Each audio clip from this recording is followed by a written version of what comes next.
আমাদের সাতক্ষীরা দক্ষিণাঞ্চলে প্রচুর পরিমাণে চিংড়ি চাষ হয়। দেখুন চারিদিকে দেখুন, ঘের আর ঘের। এই সমস্ত ঘেরে থেকে যে চিংড়িগুলো আসে, এই চিংড়ি থেকে যে অর্থগুলো আমরা পাই, এগুলো থেকে প্রচুর পরিমাণে বৈদেশিক মুদ্রা অর্জন হয়। তো শুধু এই ঘের না, এর চারপাশে দেখুন ছোট ছোট খাল। এই যে ছোট ছোট খাল দেখুন, ওপাশে দেখুন কাঠের সেতু। এই সব মিলিয়ে এই যে গ্রাম্য পরিবেশ, এগুলো দেখলে কিন্তু আমরা খুব মুগ্ধ হই। আর এই যে গ্রামের মেঠোপথ, এই মেঠোপথ এ কথা নাই বলে, এক কথায় এখানে সব কিছুই আছে। পেছনে দেখুন বাবলা গাছের সারি। পেছনের এই দৃশ্যগুলো আপনারা দেখলে আসলে আপনাদের অনেক ভালো লাগবে। তো আমাদের দক্ষিণাঞ্চলের মানুষেরা কিন্তু যেমন কষ্টে থাকে, তেমন আমাদের এই দক্ষিণাঞ্চল কিন্তু সৌন্দর্য ভরা।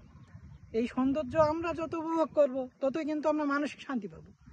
দক্ষিণের অপর দিকে যারা উত্তরবঙ্গ, তাদের কিন্তু একটা আলাদা সৌন্দর্য আছে।